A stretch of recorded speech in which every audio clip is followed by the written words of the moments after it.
سامعین کرام، سیرت کورس کا پہلا حصہ عادت عبادت کیسے بنتی ہے، اس کا آج ہم سبق نمبر 11 پڑھ رہے ہیں، جس کا عنوان ہے مزاح اور دل لگی کے آداب۔ انسان کی روزمرہ کی عادات میں سے ایک عادت یہ بھی ہے کہ وہ کبھی کبھار کسی سے مزاح کرتا ہے، دل لگی کرتا ہے۔ ہمارا جو دین اسلام ہے اتنا خوبصورت دین، اتنا کامل اور مکمل دین ہے کہ اس نے اس پہلو کے بارے میں بھی تعلیمات دی کہ اگر آپ نے دل لگی کرنی ہے، اگر آپ نے کسی سے مزاح کرنا ہے تو آپ نے کن آداب کا، کن حقوق کا لحاظ رکھنا ہے۔ اگر ہم ان آداب اور حقوق کا لحاظ رکھیں گے تو ہمارا یہ جو معمول ہے، روزمرہ کی جو عادت ہے، یہ ایک صرف عادت نہیں رہے گی، عبادت بن جائے گی۔ اس کے بارے میں جن باتوں کا خیال رکھنا ضروری ہے ان میں سے پہلی بات یہ کہ ایک عربی زبان کا مقولہ ہے، المزاح فی الکلام کالملح فی الطعام، کہ مزاح آدمی کی باتوں میں اتنا ہونا چاہیے جیسا کہ نمک کھانے میں ہوتا ہے۔ اس کا ایک مطلب تو یہ ہے کہ آدمی کی عادت یہ نہیں ہونی چاہیے کہ وہ ہر وقت مزاح ہی کرتا رہے، ہر کسی سے مزاح کرتا رہے، یہ نہیں ہونی چاہیے، بلکہ کام کی باتیں بھی کرے، کبھی سنجیدگی سے بات بھی کرے، ہر وقت ایک ہی روش پہ چل جانا کہ مزاح پر ہی مزاح کرتے رہنا، یہ آدمی کے وقار کے خلاف ہے۔ اور دوسرا اس جملے کا مطلب یہ ہے کہ آدمی کی باتوں میں کچھ نہ کچھ مزاح ہونا چاہیے۔ اگر آدمی پھیکی پھیکی باتیں کرتا رہے، کبھی مزاح کرے ہی نہ، تو پھر تو ایسا ہے جیسے کھانا تو ہے لیکن اس میں نمک ہی نہیں۔ تو المزاح فی الکلام کالملح فی الطعام، جیسے کھانے کو نمک مزیدار بناتا ہے، اسی طرح آدمی کی کلام کو مزاح بھی مزیدار بناتا ہے۔ اور یہ یعنی ان دونوں باتوں کا خیال رکھنا کہ آدمی مزاح بھی کرے لیکن ہر وقت نہ کرے بلکہ کبھی کبھار کرے۔ تو اس بات کو مد نظر رکھتے ہوئے ہم نبی اکرم صلی اللہ علیہ وسلم کی زندگی کو دیکھتے ہیں تو آپ صلی اللہ علیہ وسلم جیسی عظیم شخصیت، جو اللہ جل شانہ کے بعد ساری کائنات میں سب سے عظیم شخصیت ہیں، وہ اتنے بڑے مرتبے پر فائز ہونے کے باوجود کہ سید الانبیاء ہیں، سید الاولین والآخرین ہیں، آپ بھی اپنے صحابہ سے مزاح فرمایا کرتے تھے۔ اس کے بڑے واقعات بھی ہیں، تو ان میں اس بات کا خیال رکھنا کہ مزاح حد سے تجاوز نہ کرے، ایک حد تک ہونا چاہیے۔ جیسے کھانے میں نمک ہے کہ زیادہ ہو جائے تو کھانا کڑوا ہو جائے، کھانے میں نمک نہ ہو تو کھانا پھیکا ہو جائے، تو اتنا ایک حد تک مزاح ہونا چاہیے، ایک حد سے زیادہ نہیں ہونا چاہیے۔ اسی طرح دوسری بات کا یہ خیال رکھنا کہ بہت زیادہ ہنسنا، ہر وقت ہنستے رہنا، ہنساتے رہنا، یہ بھی ہمارے آقا حضور اقدس صلی اللہ علیہ وسلم کو پسند نہیں۔ آپ نے ارشاد فرمایا لا تکثر الضحک، کثرت سے نہ ہنسا کرو، فإن کثرت الضحک تمیت القلب، کہ زیادہ ہنسنے سے آدمی کا دل مردہ ہو جاتا ہے، یعنی پھر دل میں آخرت کی فکر نہیں رہتی، اللہ اور اس کے رسول کی اطاعت کا جذبہ نہیں رہتا، جو دل کی زندگی ہے یہی ختم ہو جاتی ہے، دل مردہ ہو جاتا ہے، پھر دنیا ہی دنیا اور آخرت سے غفلت ہی غفلت اس کے دل میں بیٹھ جاتی ہے۔ تو اس لیے زیادہ نہیں ہنسنا۔ تیسری بات کہ کچھ لوگ ایسے ہوتے ہیں کہ ان کو مزاح کرنا پسند نہیں ہے، کیونکہ مزاح کا جو مقصد ہے وہ یہ ہے کہ دوسرے کو خوش کرنا۔ اگر ایک آدمی کو پسند ہی نہیں ہے، مزاح کرنے سے اسے تکلیف ہوتی ہے تو اس سے مزاح نہیں کرنا چاہیے۔ اگر آپ اس سے مزاح کریں گے تو بجائے اس کو خوشی ہونے کے اس کو تکلیف ہوگی، اور مزاح کا جو مقصد ہے وہی فوت ہو جائے گا۔ تو اس لیے جس کو پسند نہ ہو اس سے مزاح نہ کیا جائے۔ اسی طرح جو سنجیدہ مجالس ہوتی ہیں، مثلا پوتیدگی کی کوئی مجلس ہے، سارے لوگ افسوس کے لیے بیٹھے ہوئے ہیں اور ایک آدمی جا کر وہاں مذاق کرنا شروع کر، تو یہ ایک سنجیدہ مجلس کے آداب کے خلاف ہے۔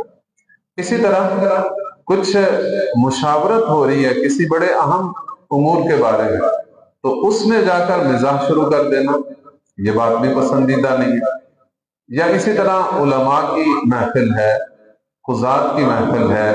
سلاطین کی محفل ہے، مفتیان کی محفل ہے، جہاں بڑے اہم امور پر بحث ہو رہی ہے، دلائل بیان کیے جا رہے ہیں، کچھ تحقیق کی جا رہی ہے، تو وہاں جا کر آدمی مزاح شروع کر دے تو یہ اس مجلس کے خلاف ہے۔ اسی طرح یہ بھی ادب ہے کہ مزاح کے اندر محرمات شرعیہ سے اجتناب کرنا، جیسے کہ آدمی کسی کا مال چھپا لے، تو اس سے اگر مزاح کرنا مقصود ہے تو مال چھپا کر بعض اوقات آدمی کا ارادہ اور اس کی نیت میں فتور آ جاتا ہے۔ بھی اپنے بھائی کا کوئی سامان نہ چھپائے، لاعباً ولا جداً، نہ سنجیدگی میں اور نہ ہی مزاح میں۔ کسی کا سامان چھپا لینا، بعض اوقات یہ دل میں آ جاتا ہے کہ اگر پتہ چل گیا تو کیا دیں کہ میں نے مزاح کیا ہے، نہ پتہ چلا تو میں اپنے استعمال میں لے آؤں گا، چوری کر لوں گا۔ تو یہ ایک چوری کی عادت اور چوری کی پہلی سٹیج ہے، پہلا ایک مرحلہ ہے کہ آدمی کو اس طرح چوری کی عادت پڑ جاتی ہے۔ تو اس لیے آدمی کسی کا مال چھپائے ہی نہ، تاکہ اس کو یہ عادت ہی نہ پڑے اور چوری کی طرف اس کی طبیعت جو ہے وہ راغب نہ ہو۔ اسی طرح محرمات شرعیہ میں سے یہ بھی ہے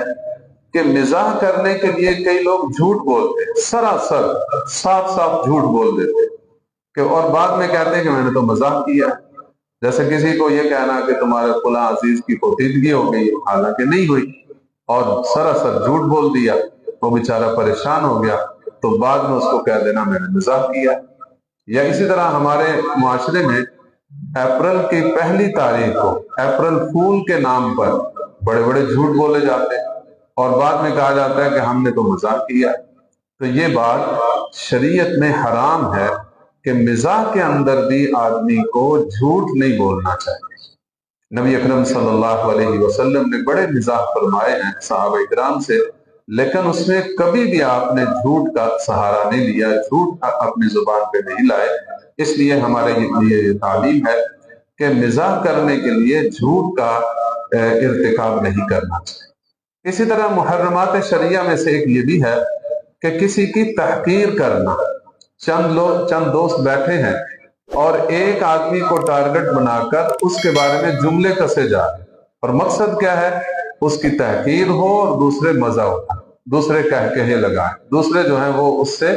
محظوظ ہوں۔ تو ہماری اکثر مزاح کی مجلسوں میں یہ بڑی خرابی پائی جاتی ہے کہ ہم کسی ایک کو ٹارگٹ کر لیتے ہیں، کبھی اس کی جسامت پر جملے کستے ہیں، کبھی اس کی رنگت پر جملے کستے ہیں، کبھی اس کے کردار پر جملے کستے ہیں، یا اس کی آواز وغیرہ پر، یعنی کوئی بھی ہم ایک چیز کو ٹارگٹ کر کے اس کو بار بار جملے کس کے دوسرے جو ہے اس کو محظوظ کر رہے ہوتے ہیں اور اس کو مذاق کے طور پر اس سے فائدہ اٹھا رہے ہوتے ہیں۔ یہ بھی شریعت میں حرام ہے کہ کسی مسلمان کی تحقیر نہ کی جائے۔ نبی اکرم صلی اللہ علیہ وسلم نے ایک دفعہ ایک صحابی حضرت عبداللہ بن عمر بن عاص رضی اللہ تعالیٰ عنہ، وہ نبی اکرم صلی اللہ علیہ وسلم کی ہر بات لکھ لیا کرتے تھے۔ ان کی یہ ایک ذوق تھا کہ ہر بات کو، ہر حدیث کو تحریر میں لے آتے۔ چنانچہ ان کے پاس ایک بہت بڑا ذخیرہ صحیفہ صادقہ کے نام سے جمع ہو گیا، جس میں احادیث کا ایک بہت بڑا مجموعہ تھا۔ تو کچھ صحابہ کرام نے ان کو منع کیا کہ آپ ہر بات ہی لکھ لیتے ہیں، ایسا نہ کیا کریں۔ کبھی حضور صلی اللہ علیہ وسلم غصے میں ہوتے ہیں، کبھی خوشی میں ہوتے ہیں، کبھی مزاح کر رہے ہوتے ہیں، تو ہر بات نہ لکھا کریں۔ تو انہوں نے نبی اکرم صلی اللہ علیہ وسلم سے پوچھا کہ مجھے صحابہ کرام ایسے منع کر رہے ہیں، تو کیا میں ہر بات نہ لکھا کروں؟ حضور اقدس صلی اللہ علیہ وسلم نے فرمایا کہ میری ہر بات لکھا کرو، میں قسم اٹھا کر کہتا ہوں اس ذات کے جس کے قبضے میں میری جان ہے، میری زبان سے جو بھی ادا ہوگا وہ حق ہی ہوگا، حق کے سوا میری زبان سے کبھی بھی کوئی لفظ ادا نہیں ہو۔ تو یہ حضور اقدس صلی اللہ علیہ وسلم کا طریقہ ہے کہ چاہے مزاح ہو، چاہے غصہ ہو، چاہے خوشی ہو یا غمی ہو، کوئی بھی حالت ہو، زبان سے کبھی اللہ کی نافرمانی کا جملہ نہیں نکلنا چاہیے۔ اور ایسے مزاح کرنا جو جھگڑے کا باعث ہو، باعث نزاع ہو، یا ایسے الفاظ بولنا یا ایسے اشارے کرنا جس سے جھگڑا پیدا ہو، یعنی دوسرا اپنی تحقیر محسوس کرے، تو یہ بات جو ہے یہ مسلمان کے لیے جائز نہیں۔ یہ تھوڑا سا ایک فرق سمجھ لیجئے کہ ایک ہوتا ہے مزاح کرنا